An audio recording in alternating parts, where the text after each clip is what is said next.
morning, good Vok Shavua Tov, a good week to you, my holy sisters and brothers. Good to be with you on a Saturday night.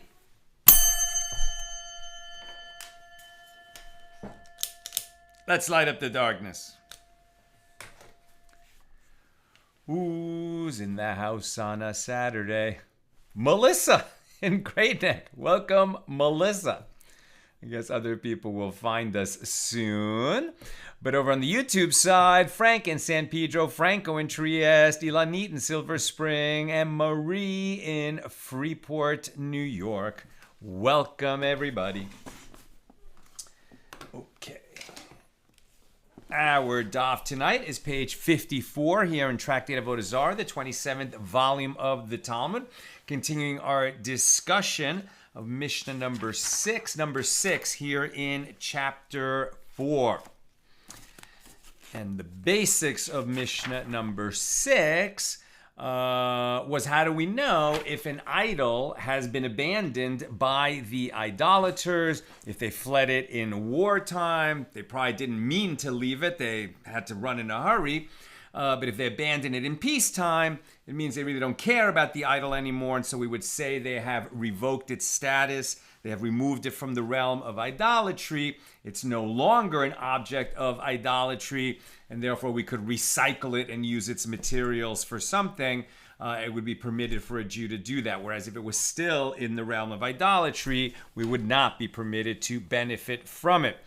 Today we're also going to be talking about, in terms of like an animal, if an idolater worshipped it, would that render it prohibited or permitted?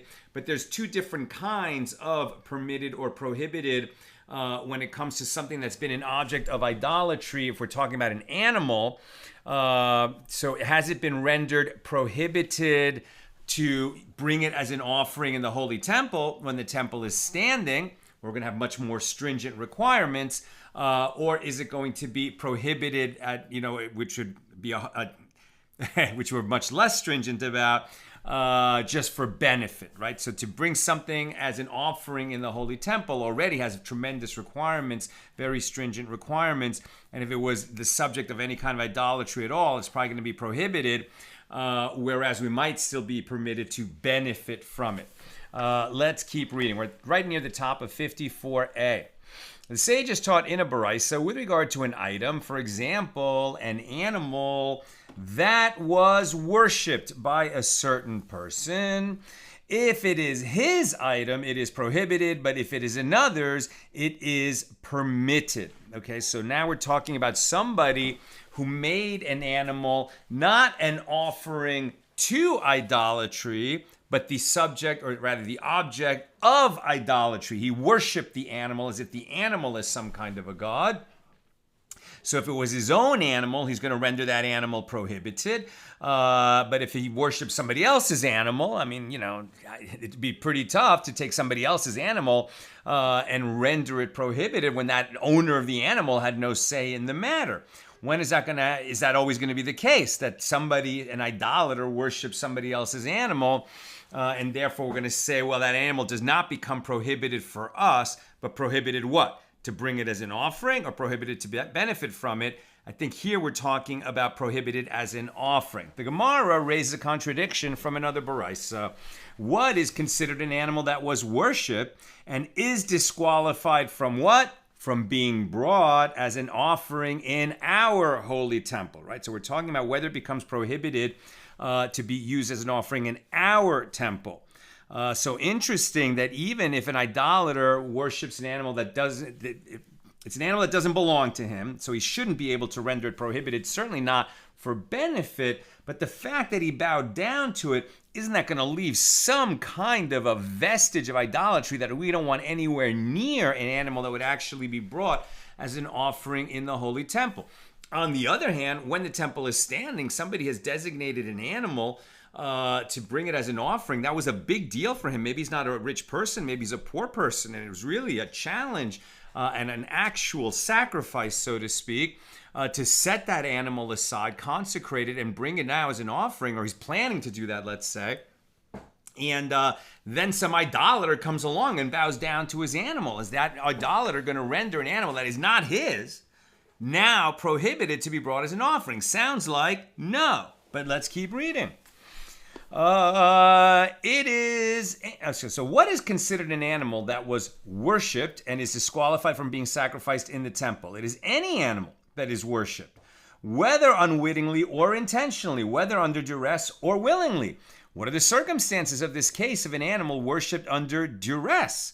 Isn't it referring to a case where one forcibly took another's animal and bowed to it, indicating that the one who worships the animal of another person renders it forbidden, right? Since we're saying that it doesn't matter whether it was intentional or unintentional, whether it was coerced or not coerced, that the one who bows to the animal renders it disqualified from being brought as an offering, then why should it matter whether it belonged to someone else or not? Rami Bar Chama says, no, that's not what we're talking about. The Baraisa is referring to a case where Gentiles coerced someone and he bowed to his own animal, right? They put a gun to his head and said, bow to your animal, and he did so. Rabbi Zara objects to this. The merciful one exempts a victim of circumstances beyond his control from punishment. As it is written with regard to a betrothed young woman who is raped, but to the maiden you shall do nothing. The maiden has no sin worthy of death, for as when a man rises against his neighbor and slays him, so is this matter. She's the victim of rape. She's not going to have any consequences from it under the law. I mean, she may suffer trauma, but we're not going to further punish her under the law because she was a victim. Likewise, somebody who's coerced into committing idolatry against his will, is he going to, is his animal now going to be rendered prohibited to him? That's the question. Rather, Rava says all cases of idol worship were included in the prohibition. You shall not bow down to them, nor shall you serve them in Exodus 20, verse 5, including the case of worship under duress.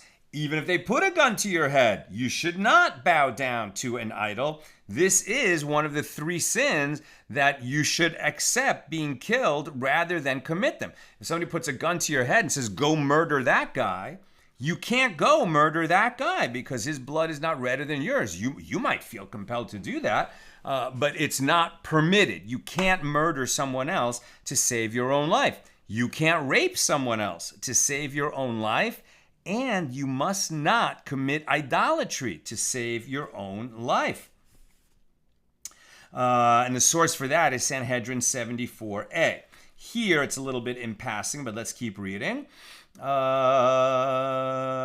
duress. When the verse specified, right, you shall not bow down to them, nor shall you serve them, including the case of worship of idolatry under duress. Now, when the verse specified to you, you shall keep my statutes, which a man shall do, and live by them. We're not supposed to die for the statutes of the Torah. We're supposed to live by them. And not he should die by them. Well, the verse excluded the case of duress. One would conclude from the verse that one who acts under duress is not considered an idol worshiper, and he is not required to sacrifice his life to refrain from worshiping idols. So you would say, well, he's not really bowing down to the idol. He's not committing idolatry. If he's only doing it to save his life, he doesn't want to worship that idol. He doesn't care about that idol. He's not worshiping it. He's just bowing down in front of it because somebody's got a gun to his head. So then the claim here would be he didn't really commit idolatry. And if he bowed to an animal, the animal would therefore not become prohibited by virtue of that action. The merciful one then wrote, and you shall not profane my holy name, in Leviticus 22:32, indicating that the prohibition against idol worship applies even in a case of duress, as this constitutes a desecration of God's name. How can these texts be reconciled? This verse is referring to worshiping under duress in private, and that verse is referring to worshiping under duress in public. In private, according to this view, one is not required to sacrifice his life in order to refrain from idolatry. In public, one is required to sacrifice his life rather than engage in idolatry. Therefore, if one engaged in idol worship in public, even under duress, the object of his idolatry is forbidden. The animal would be rendered forbidden, even though he bowed to it under duress. Excuse me, it's very warm in here.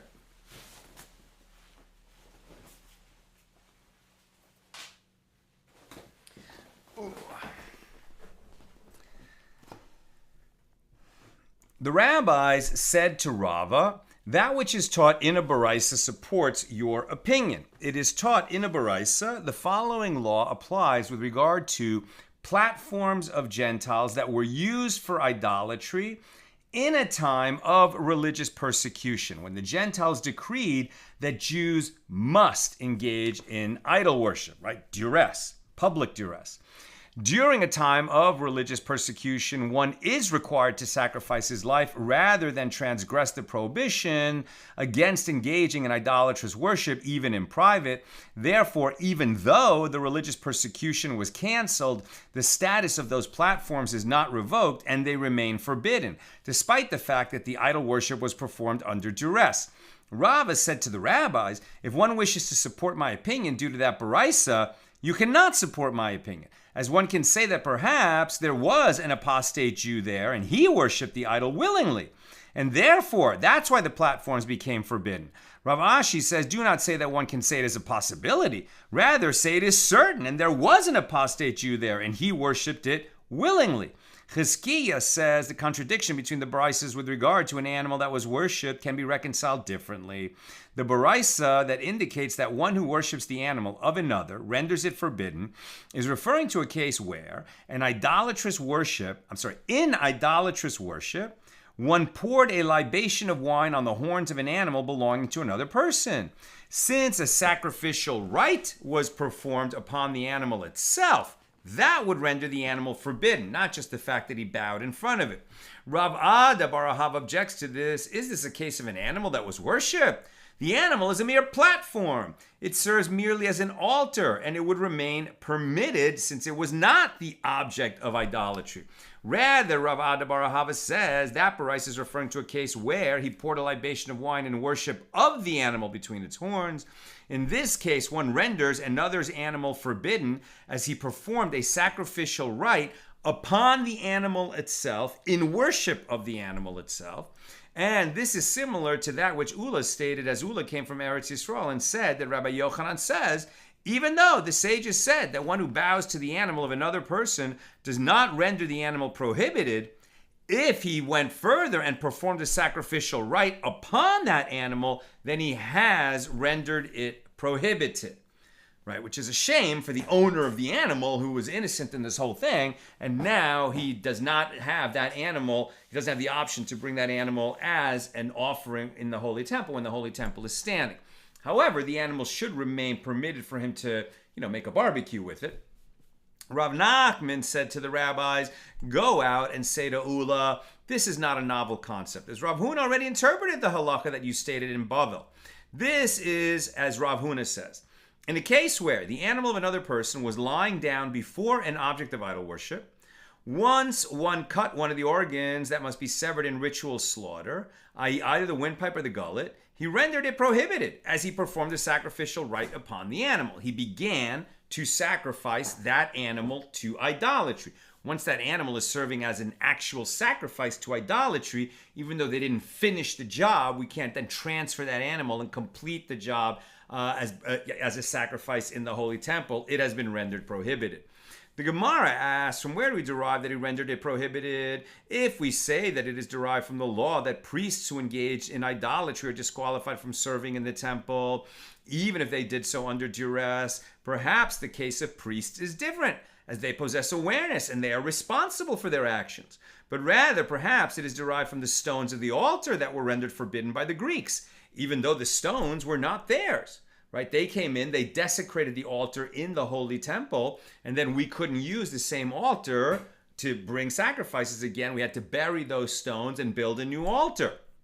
But the Gemara rejects this suggestion. But perhaps the reason that the stones of the altar became prohibited is different, as explained by the statement of Rav Papa that we had on page 52b, that when the Greeks entered the temple, it was defiled and it became theirs. It's like they stole it. One therefore cannot derive from that case that one can render the property of another person forbidden, right? It's like they acquired it by stealing it, and it was theirs when they desecrated it. And so, in a sense, it wasn't that they rendered the property of another person prohibited. They first stole it and acquired it, and then it was that they rendered their own property prohibited by desecrating it. Now we're on 54b. but rather, if we're looking for the source of how this animal that one began to sacrifice for idolatry then becomes prohibited to be brought as in the temple, rather, this law is derived from the case of vessels of the temple that Ahaz, King Ahaz, very wicked king, used for idolatry, as it is written, and all the vessels which King Ahaz in his reign did cast away when he acted treacherously, we have prepared and sanctified, and behold, they are before the altar of the Lord, 2 Chronicles 29:19. And the master said, we have prepared, doesn't mean that we recycle them to be used again after they were used for idolatry. We have prepared means that we buried them. And sanctified means that we sanctified other vessels in their stead, as the original vessels became prohibited. But how could Ahaz render the vessels of the temple forbidden, as a person does not render forbidden an item that is not his? Rather, since Ahaz performed a sacrificial rite upon them in idolatrous worship, the vessels were prohibited. Here too, when one performed a sacrificial rite upon the animal of another person by slaughtering it in idolatrous worship, he renders it prohibited. So basically, if you just bow, or say with speech, designate or pray to somebody else's animal as a form of idolatry, you don't render that animal prohibited. But if you do more of an action with it, like pouring wine on it as a libation of idolatry, or even begin to slaughter it as part of an idolatrous sacrifice, then you would render that animal prohibited, even though you're not the owner of it. New subject. When Rav Dimi came from Eretz Yisrael to Bavel, he said that Rabbi Yochanan says, even though the sages said that one who bows to the ground does not render the ground prohibited, makes good sense, right? Even though he treats the ground as his god, right? You can't render things that are attached to the ground prohibited. That would include the ground. So he does not render it prohibited. But if one dug pits, ditches, and caves in it, then he rendered that area prohibited, since he transformed it for the purpose of idolatry.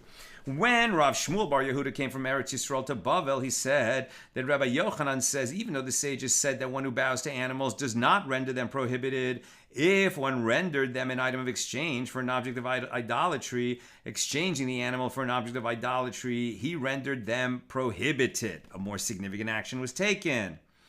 When Ravin came from Eretz Yisrael to Bavel, he said, Rabbi Yishmael bar Rabbi Yosei and the rabbis disagree with regard to the law concerning an item exchanged for an object of idolatry. One says that the item of the exchange is prohibited, but if one then acquired another item in exchange for the item of that exchange, the exchange of the exchange is permitted. We're more attenuated now.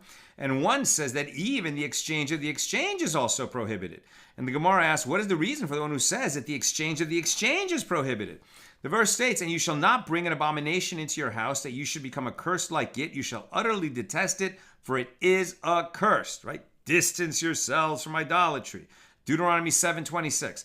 Not only do you become accursed, but anything that you cause to become yours from that exchange of an object of idolatry is accursed like it, i.e. is forbidden like the object of idol worship itself.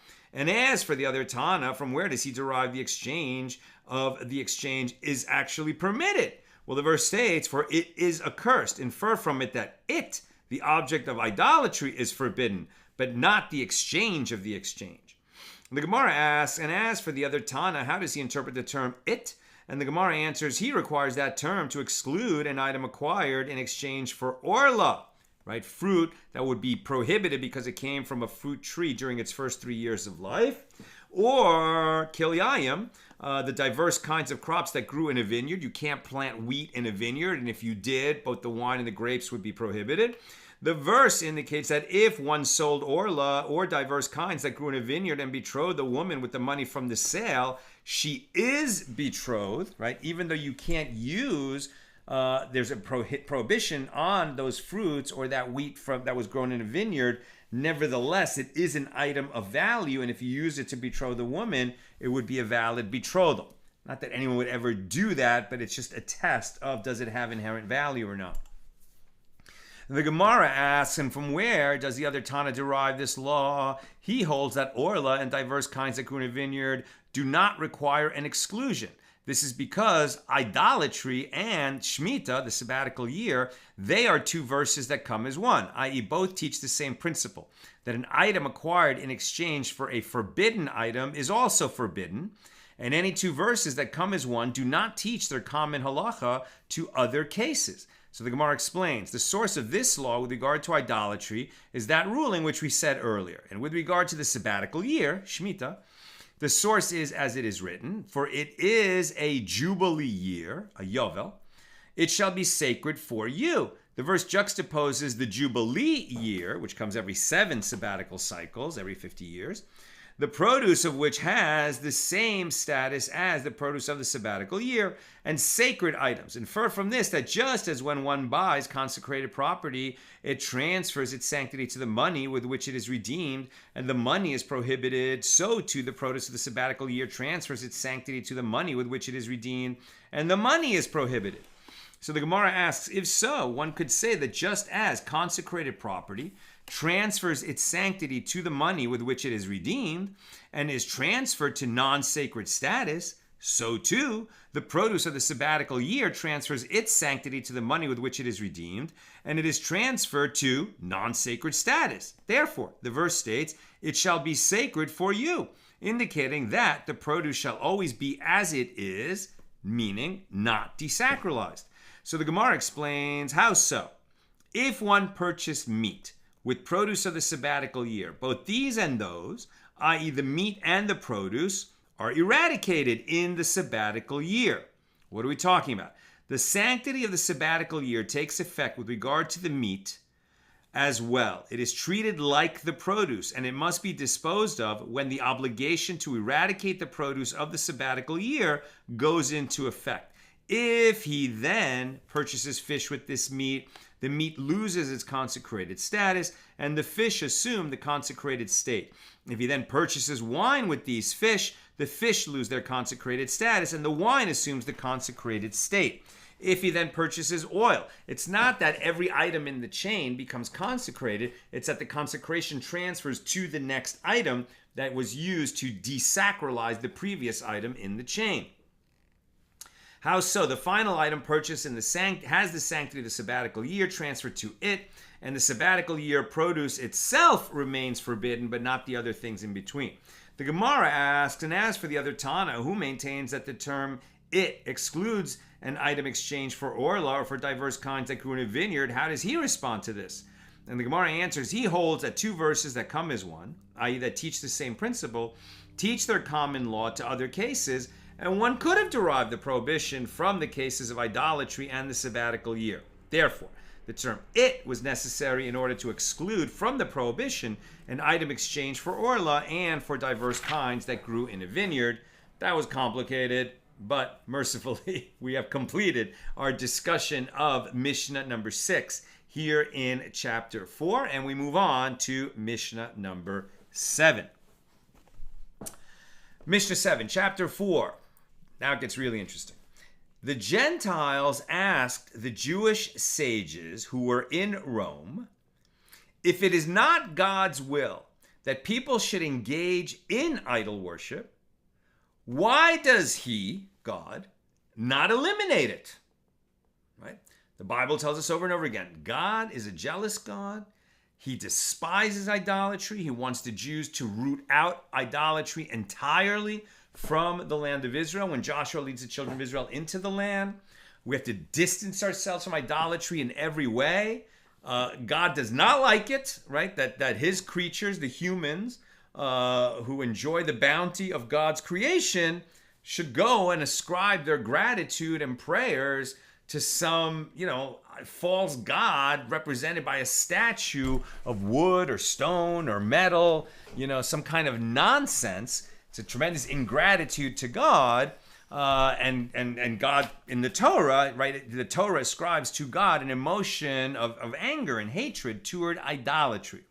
So the philosophers of Rome said to the sages, okay, so if God hates idolatry so much, why doesn't he eliminate it? Why does he allow it to persist?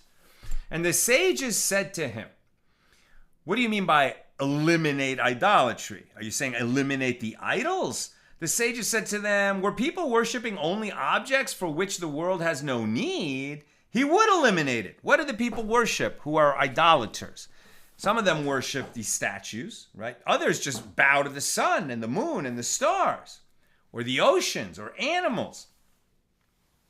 Right? So he said to them, the sages said to them, if these people were worshiping only objects for which the world has no need, he, God, would eliminate it.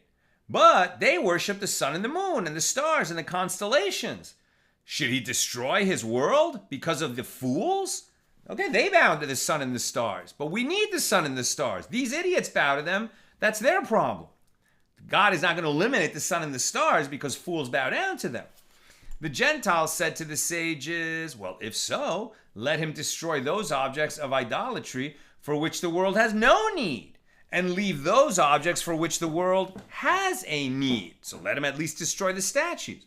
And the sages said to them, if that were to happen, we would thereby be supporting the worshippers of those objects for which the world has a need. As they would say, well, you should know that these are truly gods, as they were not eliminated from the world, whereas those other ones were. Right? If the only objects of idolatry that were eliminated were the ones that the world has no need for, then the worshippers of the sun and the stars would say, aha, the people who bow down to statues, they're idiots. But we know what's what because the object of our idolatry was not eliminated.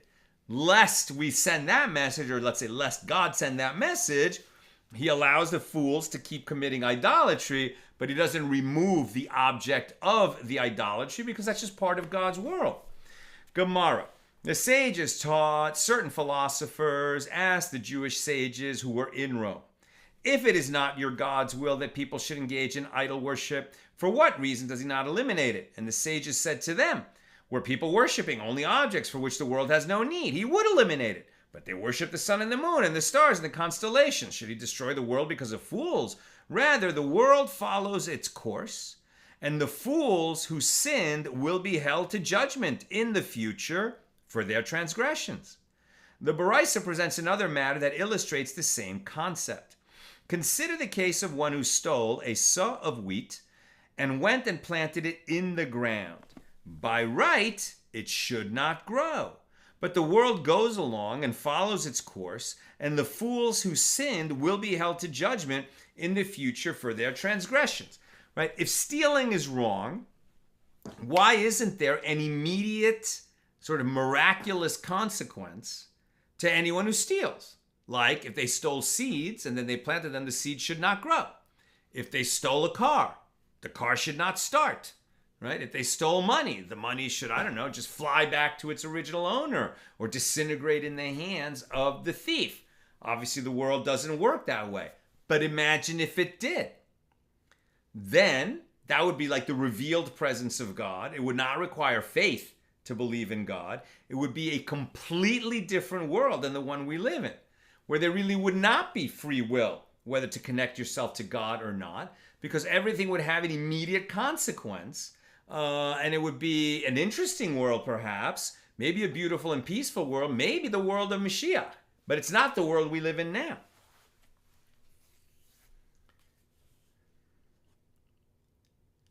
The Baraisa presents another matter that illustrates the same concept.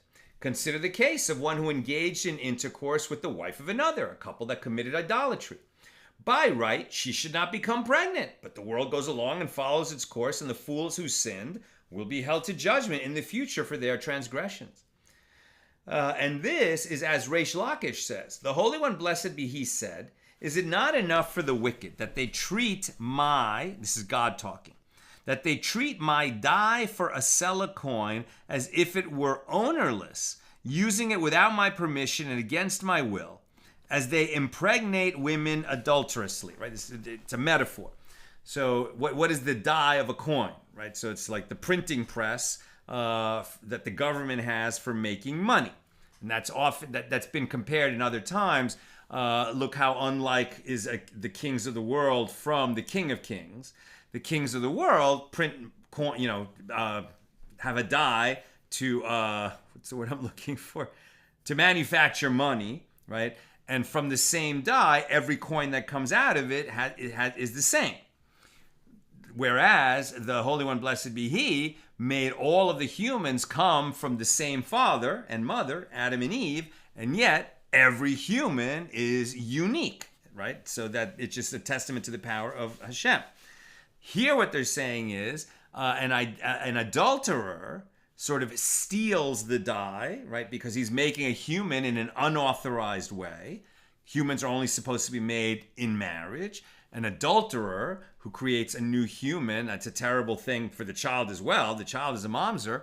And yet, even though he stole the dye, so to speak, it is possible to create a child in that way because the world has natural laws that God lets the world flow along in those laws. Sometimes God intervenes miraculously, but for the most part, he does not, because that's the world that he wanted to create, a world in which we have the choice to be moral agents or not. We have a choice to obey the commandments of the Torah or not. That's the nature, the free will nature of this world. A certain philosopher asked Rabban Gamliel, it is written in your Torah with regard to the prohibition against idolatry. For the Lord your God is a devouring fire, a jealous God. That was this week's Parsha, Deuteronomy 4:24. For what reason is he jealous, and does he exact vengeance from the idol worshippers, but he is not jealous of the idol itself and does not destroy it? And Rabban Gamliel said to the philosopher, I will relate a parable to you. To what is this matter comparable? It may be compared to a king of flesh and blood who had one son, and that son was raising a dog. And the son gave the dog a name, naming him after his father, the king. And when the son would take an oath, he would say, I swear by the life of the dog, my father. Now when the king heard about this, with whom was the king angry? Is he angry with the son, or is he angry with the dog? You must say he is angry with his son. So too, God is angry with the worshippers who attribute divinity to the objects of idolatry, and not with the objects of idolatry themselves, which, after all, are not thinking beings. The philosophers said to Rabban Gamliel, do you call the idol a dog? But the idol truly exists, i.e. it has power. Rabban Gamliel said to the philosopher, what did you see that caused you to believe that idols have any power? And the philosopher said to Rabban Gamliel, a fire once broke out in our city, and the entire city was burned down, but that temple of idolatry, it was not burned down. I'm almost done. Questions or comments, please get them in now. Rabban Gamliel said to the philosopher, come on. Just a second. Just getting ready to take questions. It's going to be one of those nights, right? Okay. Rabban Gamliel said to the philosopher, I will relate a parable to you. To what is this matter comparable? It may be compared to a king of flesh and blood, whose province sinned against him. When he wages war, does he wage war against the living, or does he wage war against the dead? Well, you must say that he wages war against the living. So, God punishes the living worshippers and not the idol, because the idol is not alive. The philosopher said to Rabban Gamliel, you call the idol a dog, you call the idol dead. If it is so, let God remove it from the world. Rabban Gamliel said to the philosopher, were people worshipping only objects for which the world has no need, he would eliminate it. But they worship the sun and the moon, the stars and the constellations, and the streams and the valleys. Should he destroy his world because of fools? And so the verse states, shall I utterly consume all things from off the face of the earth, says the Lord? Shall I consume man and beast? Shall I consume the fowls of the heavens, and the fish of the sea, and the stumbling blocks of the wicked? And shall I cut off man from the face of the earth, says the Lord? Zephaniah 1, verses 2 and 3. Should God remove objects of idolatry from the world due to the fact that the wicked stumble because of them? If so, he would have to destroy all humanity as well. Do not idol worshippers also worship people? This is expressed in the continuation of the verse. And shall I cut off man from off the face of the earth, says the Lord. And that's where we'll conclude. But, it makes a great point also more generally, even beyond idolatry. You see this all the time when scoffers talk to a religious person and say, why do you blah, blah, blah, blah, blah, and why don't you just blah, blah, blah, blah, as if they have figured out, what our faith should or shouldn't be, what God should or shouldn't be doing, what the history of the world teaches or doesn't teach, based on a passing thought that they've had, or even a lot that they've been thinking about, for days or weeks or months, but haven't taken into account millennia of study on exactly these kinds of questions by geniuses, so many of them in every generation. I mean, these are not new questions and new solutions that people are asking, and they just think that they've arrived at, here, basically what the scoffers will come up with is little gotchas that aren't gotchas at all, but that justify them doing whatever predilection they have and giving in to whatever physical desire they have, because they were able to identify some contradiction that they can't resolve themselves, and just laugh at people who live a life pursuing righteousness and sanctity and devotion and sacrifice, etc. Okay, I just have one question from Joseph. Is there a way that if the temple is rebuilt, that God himself will revoke something from idolatry? Well, we don't have any definitive statement of what will happen when Mashiach comes. We've already discussed many ideas and derivations and beliefs that our sages had, but they argue with each other, right? So it's not like we have a definitive view of what it will look like when Mashiach comes. Our sages do agree that Mashiach will come. There will be, a messianic age. And at that time, the world will be utterly transformed from what it is now, and the knowledge of God will fill the world like the water fills the sea. But what exactly will that look like? Now, it seems like there won't be room for idolatry, right? When everyone can see with their own eyes, like, how do you know when Mashiach comes? You'll hear it on CNN. Everyone will know that the world has been changed. It won't be subtle. It'll be a complete transformation. What kind of a process will it be? Are there going to be the wars of Gog and Magog? Is it going to be terrible? We have sages in the Gemara saying, may Mashiach come soon and may I not live to see it, because there will be such, devastating, terrifying, cataclysmic events at that time. Some would say that's already happened. I think the Lubavitcher Rebbe basically said, the Holocaust was that. And now we're just ready for Mashiach to come, and it doesn't have to be so painful because we've already had those birth pangs of Mashiach. Others say no, it will indeed be terrible. So, will idolatry be stamped out? I think there'll be no place for idolatry. Will God come and just strike idolaters or the objects of idolatry dead? Or will it just naturally, stop because God's presence will be revealed? I don't know. But we yearn for the coming of Mashiach. I think that we're not so worried about the cataclysm. I tend to agree. The cataclysm has come. There's a lot of terrifying stuff that has already happened. And may Mashiach come soon. And it may it be a joy. May it be an absolute joy. The joy that we've been predicting and yearning for millennia. That's what I've got for tonight. And with God's help, we'll be together again tomorrow, Sunday, at the regular Sunday time, 6 p.m. Pacific. All the best. Shavua Tov. Good Vach.